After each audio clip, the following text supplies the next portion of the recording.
Hi guys, it's your host again, Josh from Recovery Talks 24/7, and I just want to say thank you so much for everyone that's been following me for this period of time with my podcast show, and I've had so many guests on so far from all different walks of life.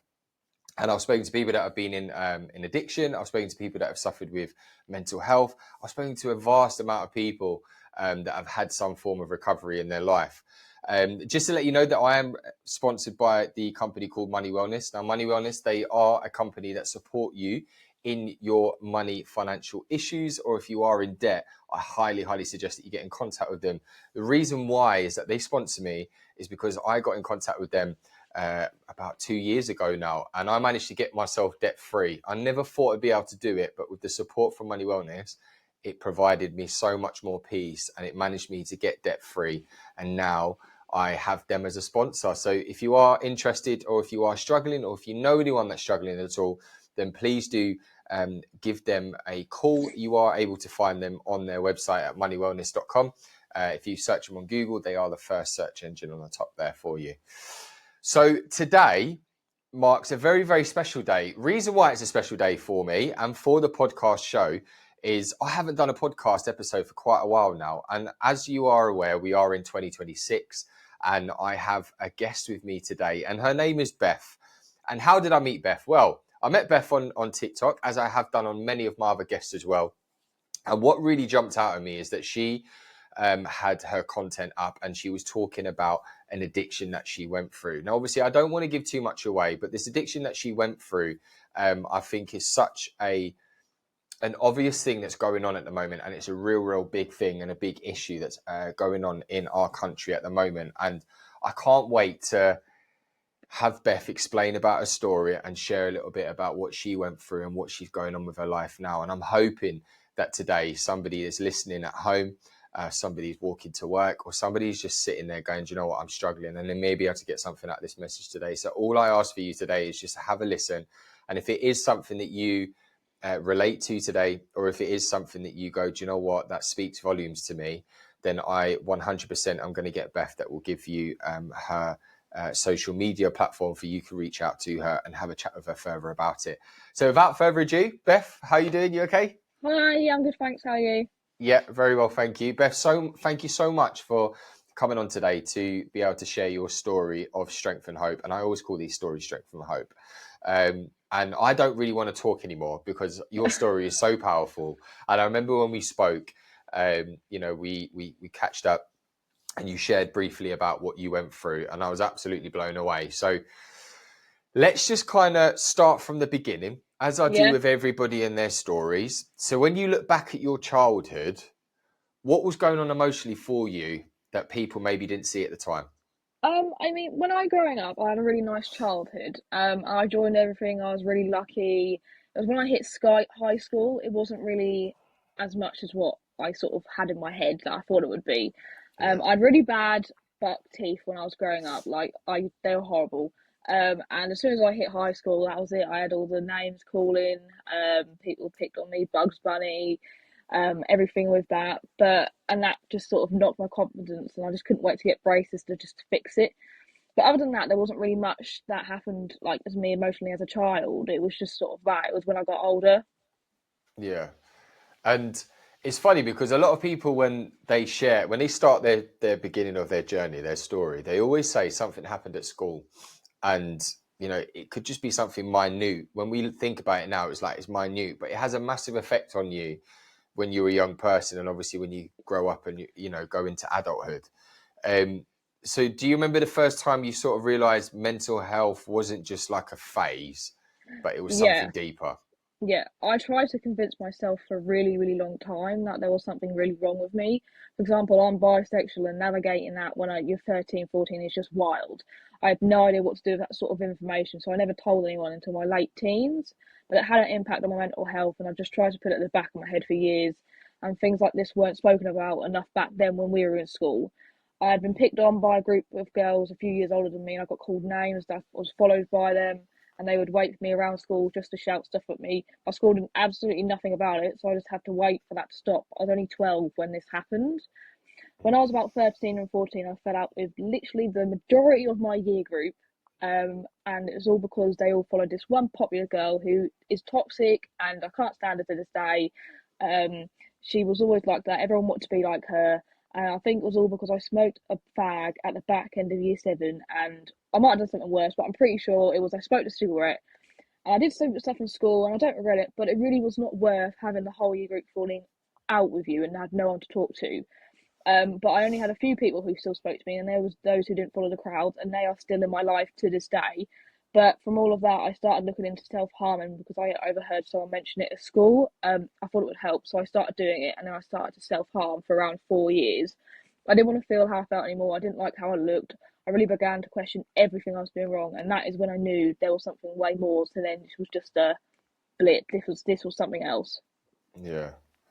And it's a lot that's going on there as well, isn't it? Because I think from when you were young to what you said, getting picked on with how you look, how your teeth looked, and then you're trying to find out your identity and your sexuality as well. And obviously you said you was going through that period of time when you noticed that obviously you was bi as well.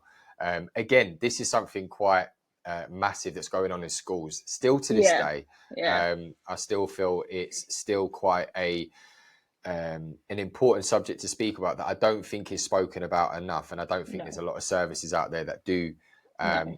that can provide these extra services for these young people. So it's interesting that you speak about that. So could you describe, the younger Beth in one word? What would it be?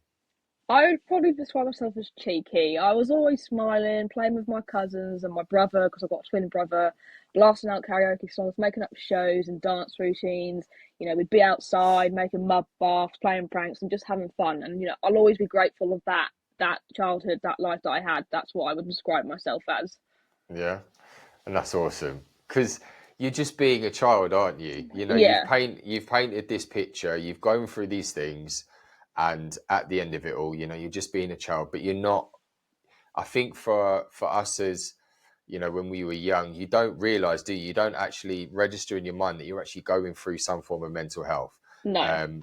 And I don't think, again, mental health is really sort of explained enough for people to understand what it is. No, and it really should be such a big thing in schools. I mean, all these things that's going on, some things could be prevented or helped if it was discussed more in school, because we definitely didn't have that. Yeah, So it's it's not good. definitely not. And definitely, I'm 32, and when in school it was like if you was feeling low, it was like, mate, come on, chin up, it'll be all right. I'm like, no, you don't understand. I'm actually going through something, and I can't explain it. I Um, know. Or you fall so over, there's a blue paper towel. That'll do. yeah, exactly. Yeah, like fix up, Josh. What's your problem? And I think a lot of people that will probably be listening to this is like that's what they've been used to. Yeah, Maybe not just from school, also from home as well. Parents that are just saying to people, "Fix up, it'll be all right." What are you moaning about? Because as well, the older generation that have brought us younger people up haven't been taught themselves, so they haven't been yeah, able to teach their younger generation and their children of how to deal with emotions. So yeah. it's not just difficult for the young persons, but it's also difficult for the family members because they don't know what to do. And they No, end up just going, I haven't a clue, and just pass you on to something that hopefully is going to deal with it. And it's just, yeah, it's so I know. hard, It's isn't just it? one of those things. It's like my granddad, he's such a strong built man. He's so and that's just the way he got brought up, get on with it, work your whole life. But I mean, I've learned great wisdom from him, so it's great, but it's still I get that's just different generations, isn't it? Oh, definitely. And I'm grateful for people like that because when I think about my father, um, he was the same. He was very black and white, very straight to the point. Yeah, But it taught me a lot. It built me up yeah, a little bit of confidence, and it did teach me a lot. But also when it came to me being emotional, he was like, "What are you crying for?" I'm yeah. like, "I'm struggling." That sounds like my granddad. Why are you crying? Yeah, why are you crying for? Like, it'll be all right. But bless him, gradually over time, he started to recognize the change in the world. He started to recognize that, oh, actually, there is something more underlying than this. Yeah, So let's kind of delve a little bit more deeper now, Beth. yeah, You've painted us a picture of a typical childhood. Sounds pretty cool. What's going on in your life? You've gone through the basics of stuff, growing up, emotions, trying to find your identity. So can you kind of take us back to the time now to the first time drugs entered into your life, and what did they give you that you felt were missing? So the first time I tried the first time I tried drugs, I would have been 14. I would have been in year nine, and I think it was just because it was there, to be honest with you. Like everyone was trying different things, everyone experimenting when you're growing up, and it's kind of what we did. Didn't sound like anything harmful at the time, and so I thought, why not? So I'd just have a joint here and there with friends, and it was fun. Until it wasn't fun anymore. I probably smoked weed for about 2 years, but it got a bit more and more as time went on. I know I've not touched it for a while now, and I just don't like it. I hate the smell of it. I just don't like anything about it. But it was still never a huge amount compared to like obviously other people who smoke weed. But it was having an effect on my mental health, and it sort of brought more out of my mental health. I was becoming so paranoid. I actually thought I was possessed by a fake Ouija board that we did in school. It was just a bit of paper, but I was convinced that I was possessed by it. I then went on to try speed. I did it once and once only. I would never do it again because that was a horrible come down. Then I went on to MDMA, pills, and cocaine. I binged them for a while when I was like 15 to 17 at the weekend. During the week, I just loved the buzz, being alert, feeling happy, because it brought that happy side of me. And, you'd feel happy, you'd feel comforting, and you just, everything was great. But then I started seeing things and I started hearing things, and it just completely messed with my head. And I hated the come downs of not being able to sleep. I used to drink also, but drugs are way more fun in my eyes. They're way more cool in my eyes. But realistically, now there's absolutely nothing cool about them, and that's what took me to ketamine. I thought it was the best thing known to mankind. That was my drug of choice. From the moment that I touched ketamine at a rave when I was 16, began my 9 year ketamine addiction. Wow, that's mental, isn't it? It kind Yeah, of goes from, like when I hear these stories, and even when I hear about my own story and I have to share it, I'm like, oh my God, like you talk about it and you think, wow, yeah, this particular choice of drug. Now, there is some people that have just one particular choice of drug and that's what they're only addicted to. And there's other people, including myself, like yourself, you have many, many different options of drugs and you go through these different sort of periods of your life where you're like, yeah, that supported me in that time and that helped me in that time. And then you just get to one and it's like, yeah, that's my choice. And that's yeah, it, and it's your comfort blanket, as they say. And yeah. that's helps you, it makes you in your head where you think this is helping me survive. So when I've just said that, it helps you survive. I'm guessing at the beginning, did it kind of feel like an escape and a solution instead of just something fun? Is that what it Yeah, sort of ended to? well, at the beginning it was definitely something fun. But then obviously the more you then partake in these drugs and stuff, you realize, oh, this like for me, this makes me feel better, so I'm gonna keep doing it. But then it was more of a helpful mechanism as the more I did it, I noticed it helped me not feel anything anymore. I didn't feel the need to self harm, so that stopped me self harming. And it just masked all those shitty feelings that I had. I sort of then went on from just harming one thing to another. So really, it didn't really help anything.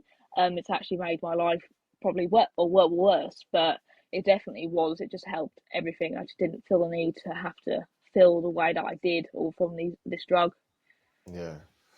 So what did you think about ketamine then, like specifically to take hold of you? What was it that was about that particular drug that you just thought, yeah, For me, ketamine didn't give me a come down, and I began hating the come downs that you get from MDMA, cocaine. And I would use it, and I feel normal again within literally probably about an hour. I could carry on with my life, and it was fine. I thought everything was normal. That's why I was so drawn to it. Forget drinking, I'll take K when I go out instead. Does the same sort of thing, but no hangovers. But it didn't do the same sort of thing as I just said, because 9 times out of 10, I'd be the one who'd be being looked after because I'd be K holing. I'd look like an idiot. I'd have K around my face and I'd be blowing bubbles.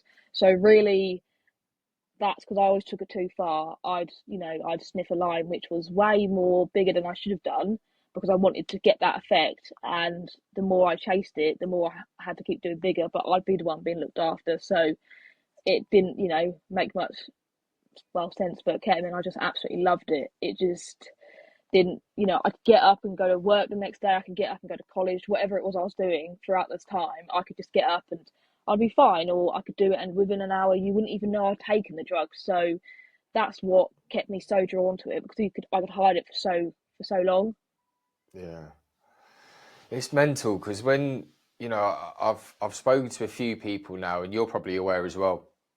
It's very, very prominent on the news as well at the moment. Yeah, Ketamine's becoming a major problem, and the way you've just explained it's such an easy drug to get hold of.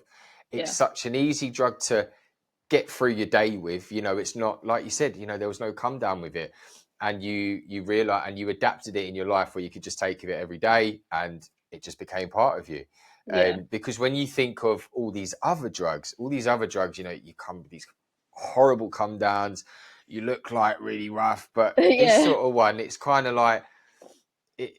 Yeah, it just it consumes you and just changes you from the inside. And I've heard, it has so much effect from the inside before it even gets on the outside. And I know yeah. that we'll chat more about that nearest to the end of this podcast. Um, so was there a moment then that you thought that this isn't just going to be recreational anymore? This isn't just I'll use it and get through my day. Yeah, I mean, I was really in denial for a long time. I didn't think I had a problem because most people are, this is most everyone around me was doing it. So to me, it was like normal. This is what I thought like was normal. Um, the moment it hit me was when I began considering doing it alone in my ex partner's bedroom, and then I began taking action on that thought, and I actually started doing it.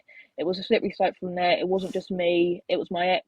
My ex was stuck in that hole as well. He was sniffing K, with me. I was doing it alone, and it wasn't normal behaviour. But I can look back at that now and know that's not normal behaviour. But that's what made me realise that I've got a problem here. I still didn't want to admit it, but I had friends at the time also doing it in their room, so I thought, well, it can't be that bad. I'm not the only one doing it. I told myself I'd never get like how I've seen some old friends get, but I did get like it, and if not, I got worse. Yeah. And I think the most powerful thing you said at the beginning there, you didn't think you had a problem. No. And I think, for anyone that's listening today, it's so hard to sit there and accept that actually I have a problem, especially with a drug that is so just normalized. I've noticed that it's so normalized. So Yeah. definitely, of course, you're going to go through a phase where it's like, well, I don't think I've got a problem. The same thing goes, I think it pretty much goes across the whole board with any drug, Yeah. cocaine, crack, heroin, whatever it is, it's just normalized. You can get it. It's okay. And if you can get up and do your education or go to work in that, yeah, I don't think I've got a problem. But I think the powerful thing you said is that where did it lead you to? It led you into a room by yourself. Yeah. Your ex partner was doing the same thing again. I'm guessing I can just visually see it, and probably people that are sitting at home that probably haven't even gone through addiction and just want to listen to this story. But I can give you a visual outlook of what it's going to be. Probably the curtains are shut, the door's shut, you're by yourself, you're sitting on the bed, and you're just getting off your nut. And that is Yeah. it. Yeah. And that's what you're like probably for hours on end, I'm guessing, right? Yeah. Yeah. And that's what I was like for me. And that's when I started to see, I'm like, shit, this is a problem now. I'm Yeah. taking myself away from society and I'm being in this room by myself. Yeah. So how did your relationship with ketamine change over time? Because you just said it was, you took it, you got on with it, it wasn't that Yeah. bad. What was the relationship with it that I would changed over say time? it was recreational from the age of 16 to 18. I was doing it at raves at the weekend, but then slowly it began to creep into a random Thursday and then Wednesday and so on. And I never blame anyone for my addiction or that anyone forced me to do it because they absolutely didn't. The more people I began to meet and socialise with was all becoming ketamine and drug related. You can then start to enable each other without realising. And I know that I was an enabler at times. I'd suggest let's get 3 grams on a day off, or if we were going out, I'd suggest it as well. But I thought it was harmless party drug. I thought it was fun back then. I didn't know what I know now and all the damage that it causes. But I became more dependent on it. It was on my mind every day, and I thought I needed it. I'd be at work, and all I'd be thinking was, when can I finish to get my 3 grams? My increase of using became worse and worse. I'd be doing 6 grams a day. But it was November 2019 for me when my ex and his family went to Thailand for 3 weeks. I wasn't invited, so they asked me to look after their dogs. I didn't mind as I did live there anyway most of the time and I worked 10 minutes away, so to me it was convenient. I spent the entire time sniffing K all day and night, and then I quit my job in the process. It was an awful time and I wish I never did it, and I should have said no, but I had horrific K cramps literally most of the 3 weeks, and friends began to have enough of me. And from that moment, it's where I've never been able to wee properly since. And it's just, I've experienced bad cramps and stingy wees, but not this time. It didn't pass, and that has changed my life forever since that day. Wow. Again, also just thank you so much for like sharing even up to this point, what you've gone through with the sort of the ketamine side of things. Because I think a lot of people that would listen to this story, they would think, oh, just stop. It's fine, because again, the older generation, they don't understand about it. They don't get it. So they're like, why are all these people on drugs? Just stop. But what people don't truly understand is how much it completely consumes you and takes over your life. It's not just internally in your body, but also up here as well, massively. Yeah. So it's great being able to have, you on today to be able to share that and give people an insight, because you have lots of different listeners that listen and they haven't a clue, but they're so interested to learn about it because they're able to pass that message on. So obviously there must have been signs that you didn't notice, but there were signs that other people noticed that probably went, Beth, I think you need to stop. It's kind of messing you up. Yeah, so for my family, it would have been how distant I became and not making an effort for family things or just making up excuses all the time. And I love my family and they're the most important people to me, but I didn't realise I was being so distant at the time. I had a boyfriend, obviously, ex-boyfriend. I was always at his, and that's just what you did, teenagers in love. But I actually was just trying to hide my addiction. I wasn't really locked with it a lot of the time. I looked tired from being awake all night sniffing K. I thought nothing a shower couldn't fix. It wasn't going to be noticeable to my family and friends, but it was noticeable to them. I thought I looked okay, but actually I didn't look okay. I had dark eyes, pale face, and then my weight just began starting to drop off the more and more I was using. I wasn't eating or drinking properly, but I knew that. But I wasn't noticing myself lose weight, and I wasn't looking after myself. But the weight was just dropping off me, and it was noticeable to anyone who knew me. But I sort of knew, but I sort of didn't know. I thought, no, it's all right. I got down to 6 stone 13 in April 2023, and I remember taking a picture in the mirror of myself naked, and I looked at it and thought, what the hell have I done? Wow. And I think you done I remember you put the content up, didn't you? Yeah. And you showed like a period of time, because I've seen people when they've put videos up on TikTok and they do like the photos, they kind of give you through like a timeline, don't they? Yeah. And it's crazy, isn't it? The transformation. Yeah. I've even got photos of myself and I look at them still to this day and I'm like, wow. And I Yeah. still sat there and looked at myself in the mirror and thought, I looked amazing. Yeah. I still went out of that door going, I look handsome, I do. I Yeah. didn't. I was like, sucked Yeah. in. I didn't have any hair. I shaved my hair off. But I thought I looked absolutely gorgeous. And I didn't. I looked far from it. Yeah. And definitely people do notice that. But drugs themselves or whatever we are taking, it ends up lying to us. And the mirror starts to lie to you, doesn't it? And your Yeah. thoughts in your mind and everything you look at, you're like, yeah, I'm fine. I'm all right. I'm cool. Yeah. I'm all right. Why are you asking me I'm all right? Are you all right? Yeah. Look at you. And they're like, well, I'm not on anything. I look all right. I'm like, well, so do I. Yeah. So I totally relate to that. And probably people at home are sitting going, oh my God, yes, I remember days like that. And it's quite cringeworthy. But today, we're able to look at that and be like, we can chuckle to ourselves and go, flipping it. What was I thinking back then? I know, yeah. What was I thinking back then? I can Thinking I laugh was about okay. it now, but yeah. But obviously, in that period of time, we was going through pain. But I think we just tried to, what I tried to do is I tried to lie to myself and believe that lie that I was okay. That got me through every day. the I was very lies. clever. Yeah. Yeah. The lies were massive. I think the lies I was telling, I actually believed they were true.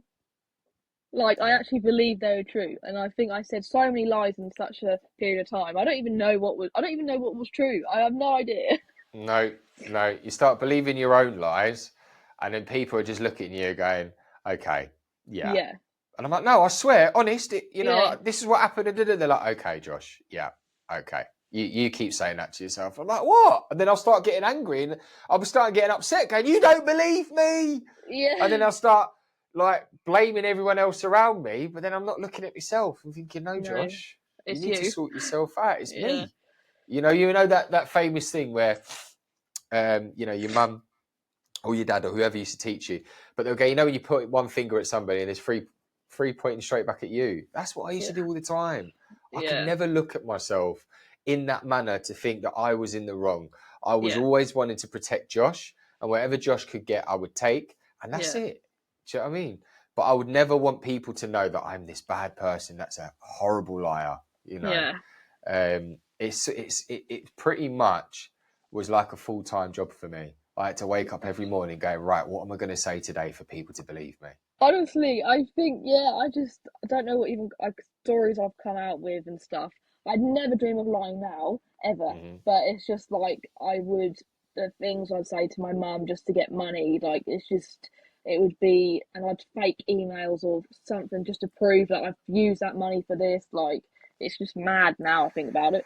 It's crazy what we go through. It's Yeah, crazy what we go through and what, being on a particular drug does to you. yeah, But it happens slowly. And like what you said right at the beginning of this podcast, you've painted a beautiful picture of a normal child that's growing up. Then you've gone through a bit of bullying, and then you tried to find your sexuality, and then you've gone to get involved in some drugs and figure out what was best for you. And then slowly, people that are listening at home are seeing the outcome of this. It yeah. didn't happen straight away. No, Some people they can take a particular drug and they go full pelt. Some people can take little bits of drugs but can still function, and slowly over time it starts to have an effect on you. And obviously that's what we're getting onto now. So yeah, the party scene. yeah. Let's talk about the party scene, because everybody likes to go out and party. Everyone likes to go out and get off their nut, but they don't really know what the outcome is going to be at the end of it all. So from the outside, the party scene can look exciting, of course. But what was it like really behind the scenes of that? I mean, it is exciting. I mean, to be honest, I loved the party scene. It was an adrenaline rush, waiting for the party line, going to somewhere is illegal. Just the whole thing about it, I enjoyed. And I do miss some of the old good classic parties that they were good and good vibes. But people don't always realise that you literally might, first of all, have to drive 6 hours to go to this party. So, and that's then more drugs being consumed in that journey if you're not the driver. Um, and some bad things can happen to them. And I have been at parties where someone has died, and so there's no one watching over you. You've just got the people being there for another, but obviously there's a lot of drug taking there, so that's it can ruin the stigma of it because it's not all things are bad and they're not always bad, and I've only ever been to like probably two where something bad's happened, but still it's not the best thing really. You like I think I was 16 when I first went, and I now think, what? Why did I go when I was 16? Like, but you just did. And I don't think they're all bad at all, but bad people can go to them like thugs. And the more as it's gone over the years, more thugs have basically gone, and they just want to start fights. They just want to rob people. And that's kind of something that didn't start happening when I started going, but they definitely do now. Let's face it, most people are going to go there for the drugs and freedom, and it is all drug related. You can't tell me someone's going there and they're not taking drugs or alcohol. I mean, I don't know anyone who has. Even people who are driving, I've drove to them and taken drugs whilst being there. It's silly, but I did, and take ketamine. That's all right. You'll be fine. So that's again the mind frame of it all. The legal raves were fun, but they were like way more intense. You would get searched, and if you were found taking drugs or like on drugs, like visibly, you'd be kicked out. So that kind of took the fun away from it if you're being searched at first before you went in. Yeah. And Yeah, that's like the initial, like, oh my God, are we going to be able to get in? And, yeah, yeah, let's be honest, the party life is fun. Let's be honest, the flashing lights, everyone getting crazy, having a laugh, you're probably bantering with everyone. You're out with your best pals. It's amazing on the outside. It looks great. It looks appetizing. It's like, yes, yeah, I want to be there.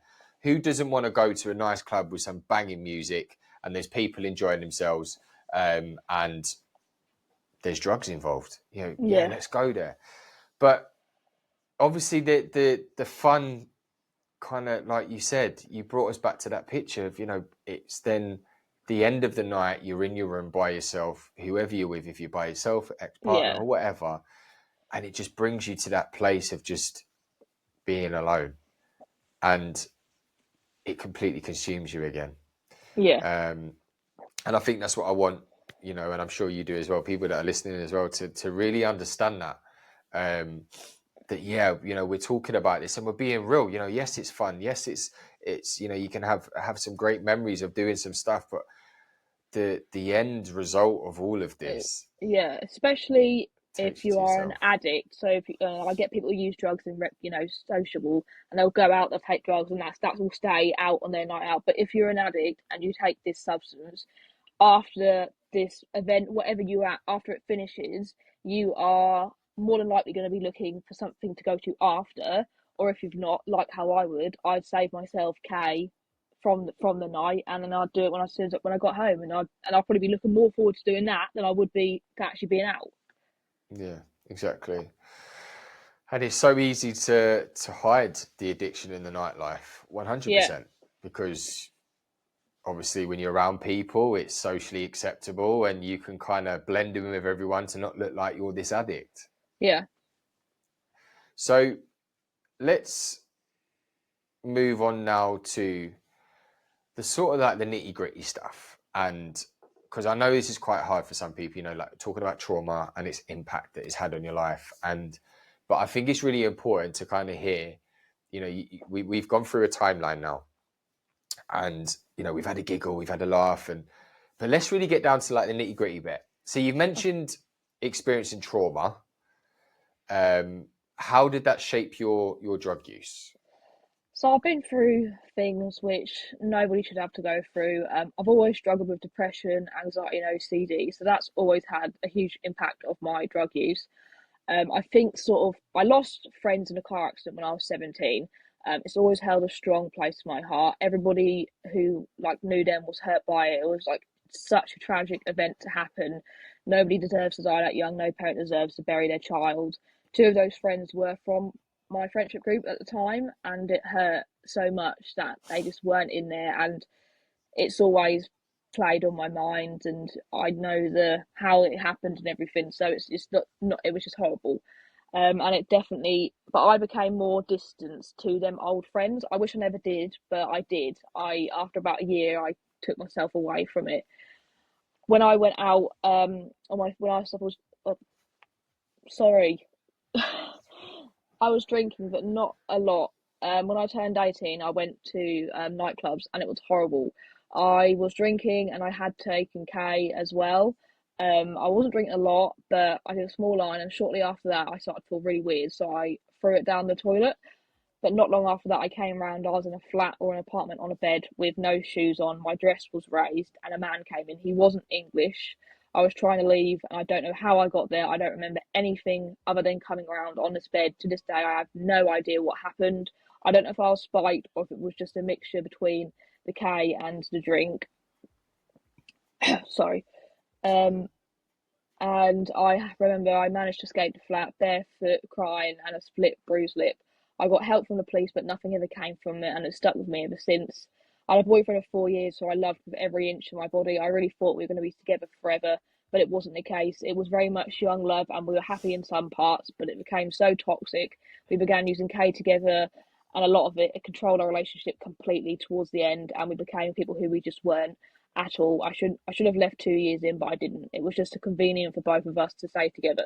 I did do things wrong, and I take accountability for it. I stole off him, and I owe him thousands, and we did argue a lot, but it was so mentally and physically draining. I didn't get treated the way I should have done or the way I deserve.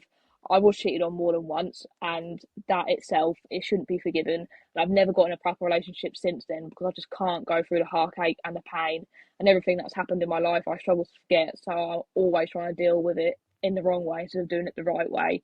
But I stand by everything happens for a reason. It's just a part of learning and making mistakes. Wow. What a beautiful answer. That was amazing. And thank you, Beth, for just for being so honest and open.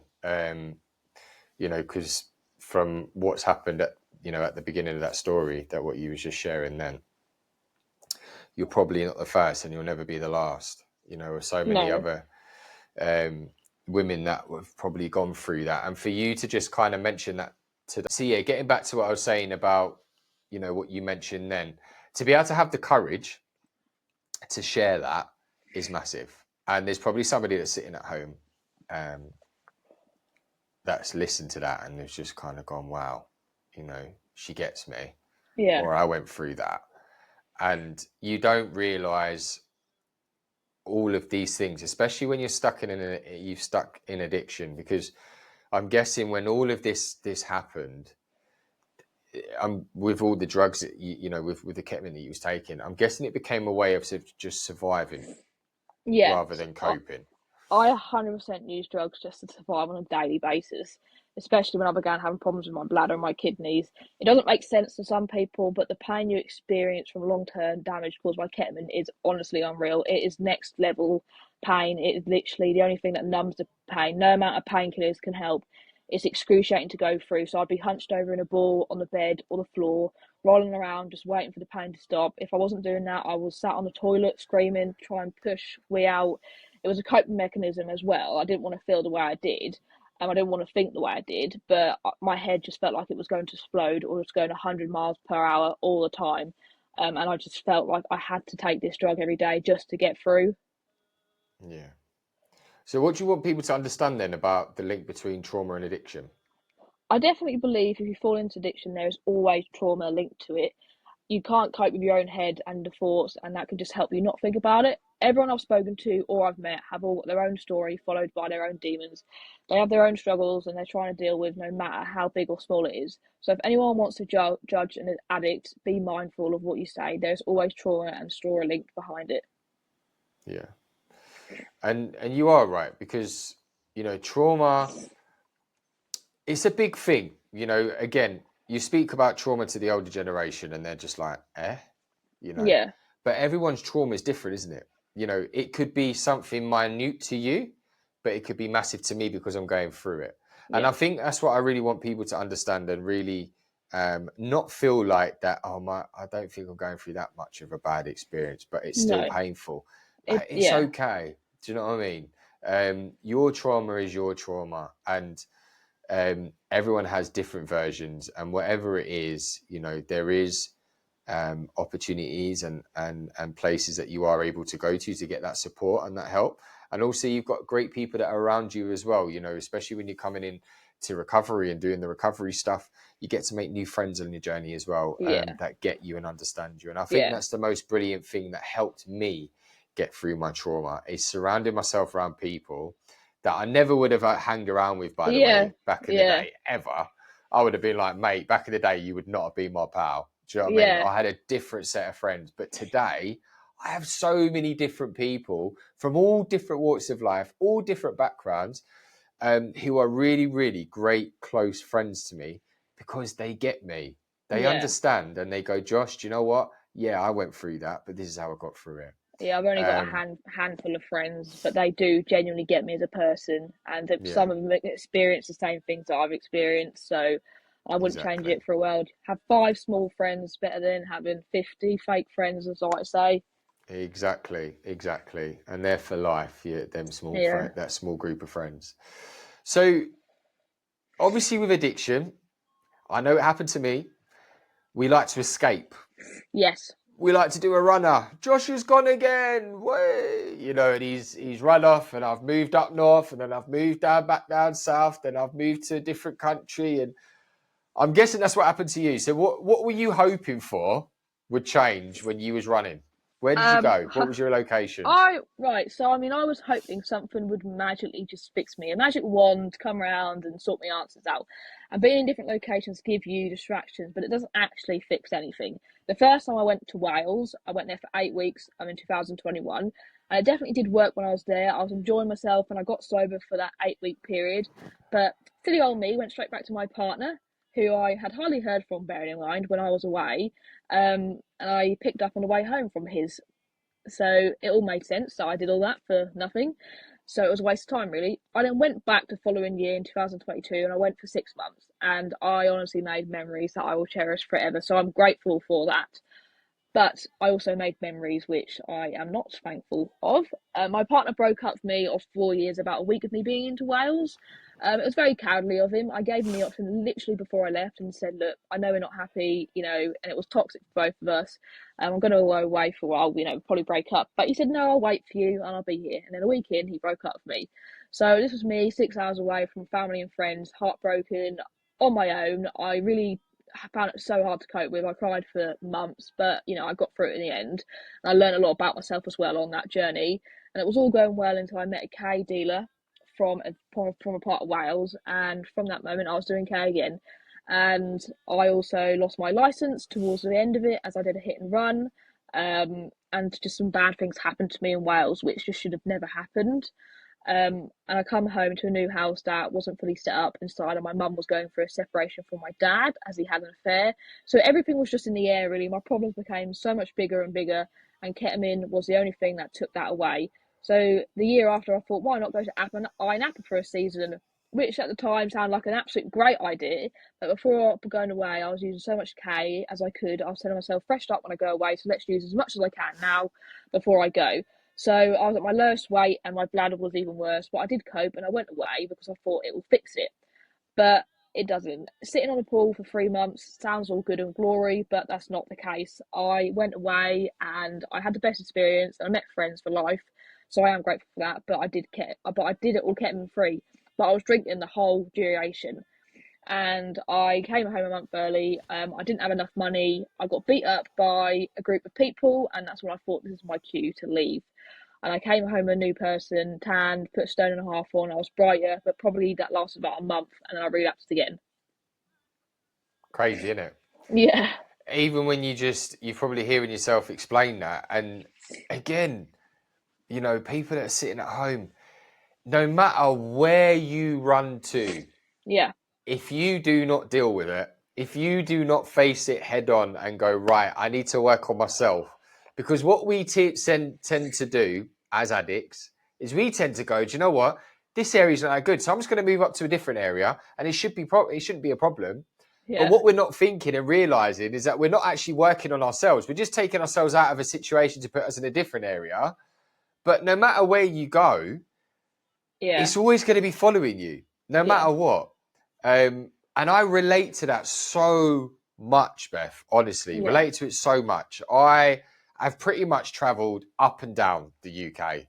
I can't count on my hands how many places I've moved to because I thought, light bulb moment, I'm going to yeah, move to Barnsley. Oh, yeah, light bulb moment, I'm going to move to Manchester. yeah, And I'm like, you get to that point where you're just thinking, why am I still relapsing? Why am I still doing all this stuff? Like you said, you made some friends for life.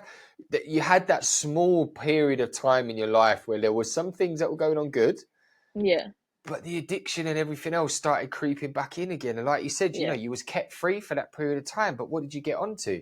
You started drinking I more, was drinking, yeah, and I was exactly the same. I'm like, I'm not going to touch coke today. But then I started drinking heavily. I yeah, remember I moved up to my auntie's. My mum said, right, I can't deal with you no more. You're going to your auntie's. So my auntie said, right, there's no drugs in this house. I said, no problem. I said, but can I drink now? She went, yeah, no problem. I ended up drinking loads every day. And I yeah, became an addict with that again, yeah, just with that. Um, so it's crazy. When you mentioned that today, I just chuckled to myself because I was thinking, yeah, I was exactly the same. There's probably people at home that are probably yeah. sitting in a different area because they thought, you know Country. what? I'm in a different country. I thought it was going all right, but I'm actually stuck here. I've lost all my money. I've got no friends, and I'm a drug addict here as well. And it's Yeah, like, so if that is you today, listen to what Beth is saying and listen to what, has happened. Because, yeah, just taking yourself to a different area, it doesn't change anything.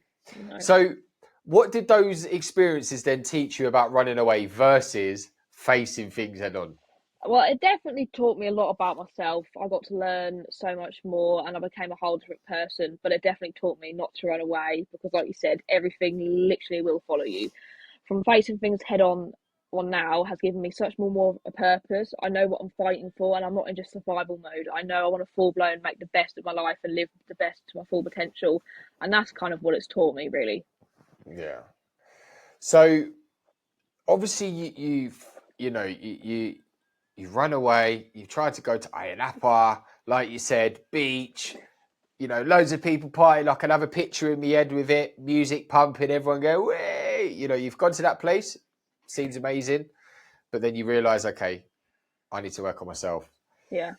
But working on yourself, I know can be one thing I totally agree with as well. It can be difficult when you try and do it by yourself.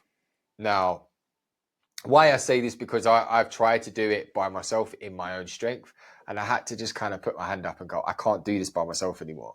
And I Yeah. had to join something.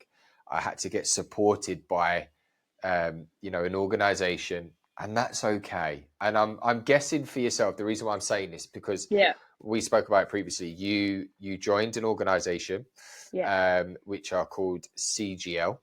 I've heard amazing things about them. They do some amazing work. I Yeah. actually, funny enough, interviewed two people that were support workers in CGL, and it was incredible. So, Yeah. what finally made you reach out then for support and join CGL?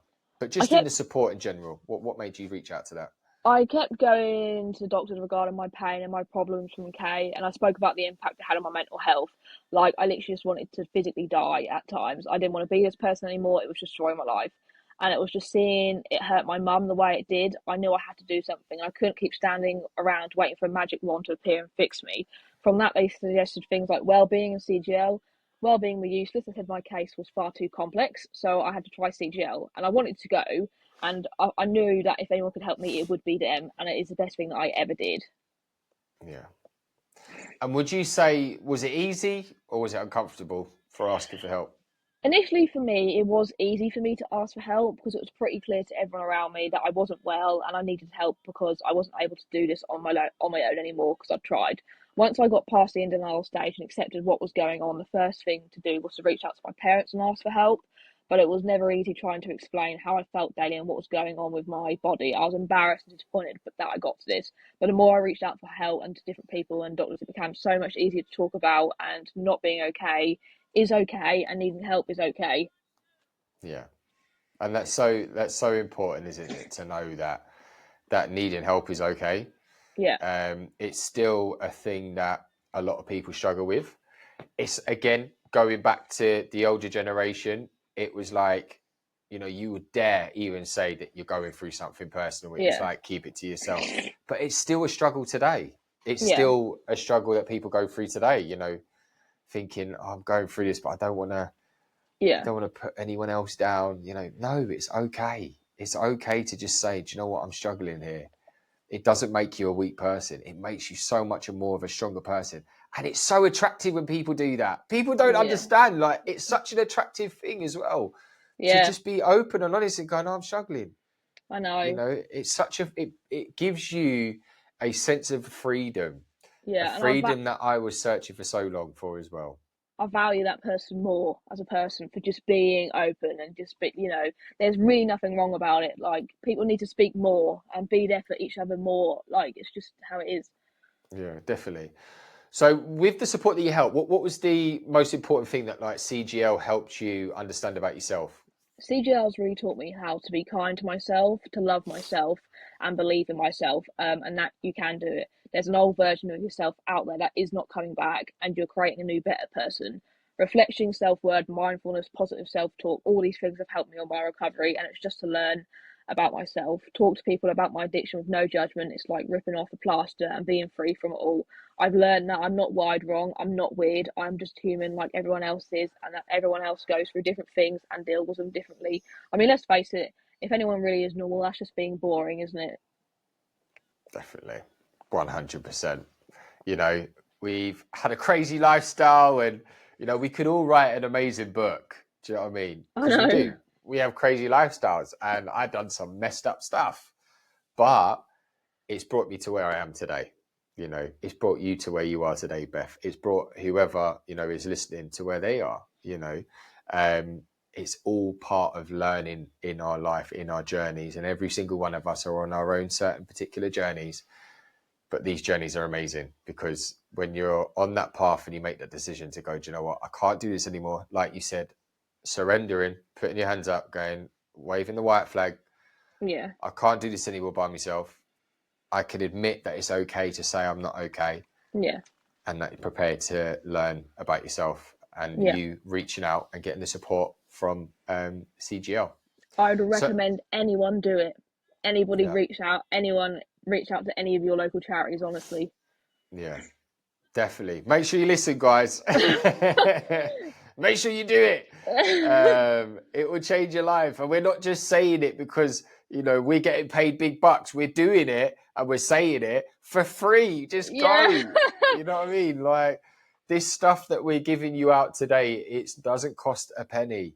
There's support out there that does not cost a penny. And there's so many people that I'm seeing online that are struggling to get help because they're like, oh, Yeah. you know, trying to go private. And I'm like, no, you don't need to go Don't. private. There's so many free services out there. You know, so if anyone is needing to know that information, like I said before at the beginning of the podcast, obviously we'll get Beth to give her social media tag name, and then you can give her a follow and have a chat with her further about it as well. Yeah. So obviously, let's go on to lessons about the sort of the relapse and addiction then. What's kind of the biggest myth about addiction that you believed before recovery? I'd love to know that. I think the biggest myth in addiction, and what I believed, is that you can take it and leave it. Before I was in recovery, I truly convinced myself that I was capable of doing it in moderation, and when I wanted to, and I could just stop when I wanted to.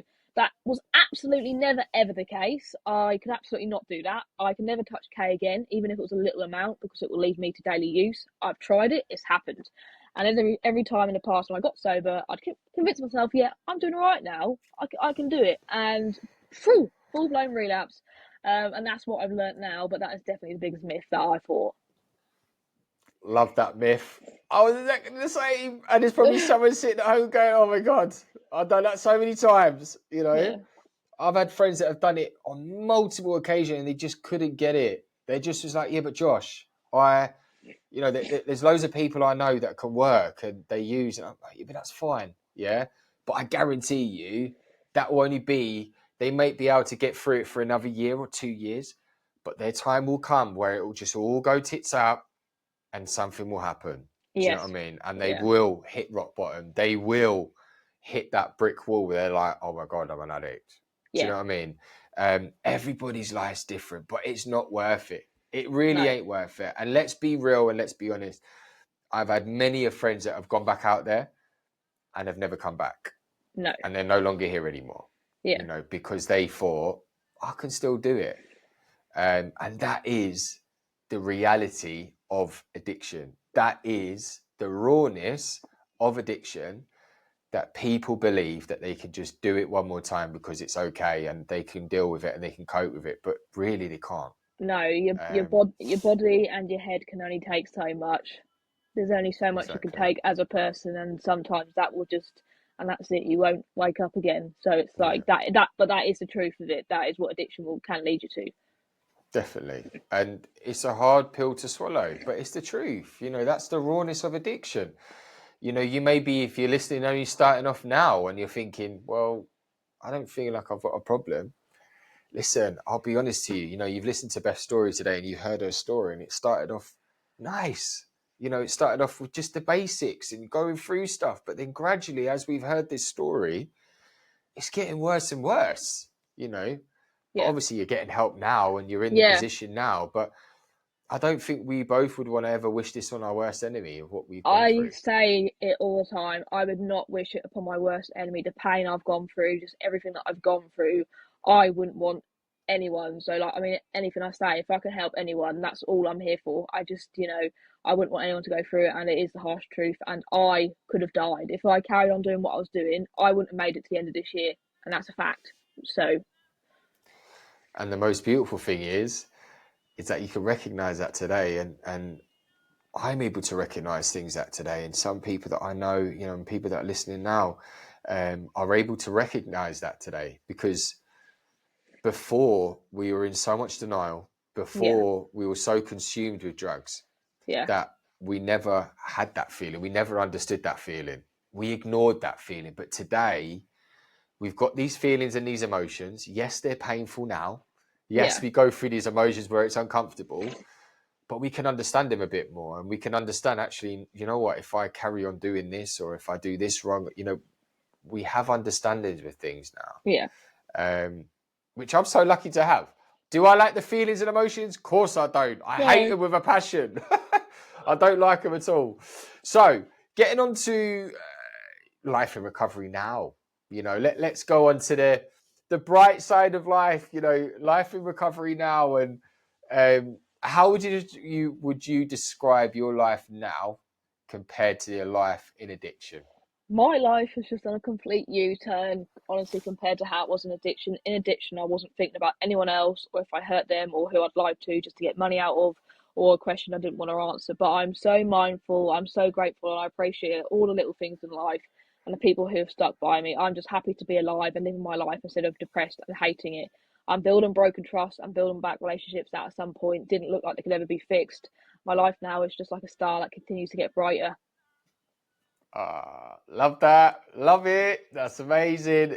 Definitely. And I always say to people, keep shining. Keep shining, because we do. We keep shining. We continuously keep shining because you're still doing the work. You keep doing the work, you will keep shining. Keep that light bright, you know. Because we just got to keep doing the work in us as well. And it's so important. So important. But again, like when people get into recovery, they just think it's a bit boring. Oh, I've got to do work on myself. But you know what? The outcome of it, I can't express enough. The outcome of it is amazing. I always say there is a light at the end of the tunnel. You've got to go through that little bit of darkness, and you get through to the other side of the tunnel, and it's bright. And then sometimes you've got to go back through that tunnel again, but there is the light still there. You're working on yourself, and that's what you're doing. Which is powerful. It's incredible. It takes a lot of courage. It takes balls to kind of work on ourselves. It does. Because we're hard people. You know, we've trained ourselves to be some hard people. So what does being sober actually mean to you today? It means the world to me. And being sober means that I can finally breathe again. Being sober is more than just stopping ketamine. I've had to completely transform and change my lifestyle and my connections. I've had to change the way I think and how I act, and that itself has shown power and strength. Being sober finally shows me that everything I've gone through has led me to this moment from being drug free that controlled me. Lovely. And what brings you peace now that drugs once pretended to give to you? I'm just in peace within myself. I think the biggest thing in recovery is finding peace with yourself. I'm content with being surrounded by my own thoughts and feelings. Being with dogs and walking in the open fields, just taking the surroundings in, bring calms and peacefulness to my life. Journaling and writing takes a whole weight off my shoulders by expressing how I feel on paper. I don't feel like my head is as loud as it once was. Everything in my life right now just brings me peace, joy, and happiness. Powerful. So, as we come to a close, you know, I'd really would like to know from yourself today, if someone's listening and there's where you once were, what would Beth want them to hear? I want you to first of all stop and take 5 breaths in and out. Think about what you're about to do if you are about to call that dealer or drink that drink or have that line. Is it really worth it? Is it worth the pain you're going through? Is it going to make it worse, or is it just going to hurt the people that you care about? To reach out to anyone who might be able to help you. Do not suffer alone. Do not suffer in silence. However you're feeling right now in this moment is only temporary, and you have control of your actions and your life, so choose wisely. Awesome. And what are you most proud of yourself for today?